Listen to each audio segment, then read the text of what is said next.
Hi everyone, welcome back to Becoming Remarkable. I hope you really enjoyed the message from Dr. Johnny last week about communication.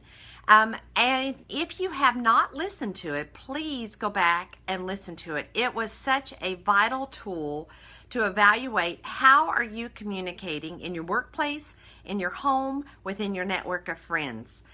Today, I want to talk about the other side of communication. Have you ever communicated with someone and you evaluated, oh, well, I said the words that I needed to say and I told them that, but they just did not, the communication faltered. Somehow they did not hear or act on what you were talking about. Any upset we ever have, you can always trace it back to communication.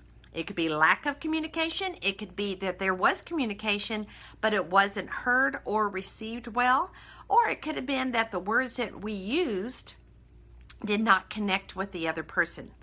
Today, we are going to talk briefly about the other side of the words, is the listening. Listening is the other half of communication. I have taught myself recently to evaluate my listening skills. I've taught myself to look people in the eye, to not be multitasking when they are talking, to answer them and not just say or whatever my answer might be. And I have really also worked on hard not to interrupt them. For those of you that are like me, that's a task oriented, that is very hard, especially when our mind is running around and we have solutions, answers, more questions to ask this person. We are more prone to interrupt them and not listen well. So I have begun to keep my mouth shut, look people in the eye, listen.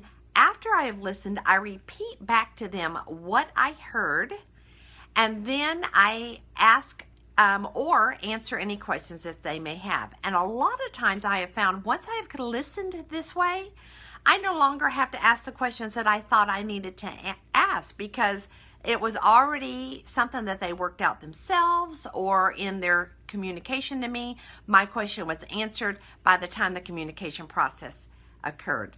One of my struggles, though, has been on the people that are maybe a little bit slower talkers. They maybe are more relationship oriented than I am. And I have literally had to sit with my hands to my side and make sure that I am not interrupting them. I would definitely tell you my communication ability has skyrocketed since I have been doing this. The people that I communicate with feel more connected with me, feel more valued by me, and appreciate communicating with me higher. How do I know this? I have asked, and that has been their answer. Also, I've worked very hard not to multitask while they are communicating, if I can. Now, sometimes I'm already in the middle of something and my teenager comes in and shares something with me and I can't stop whatever I'm doing, but I may say, hold on just a second, hold that thought, let me finish what I'm doing, and please repeat, and we'll start the conversation over. And they will. If it's just something real quick and brief, I will try to look up from what I'm doing and at least answer and say, I will get back with you in just a moment.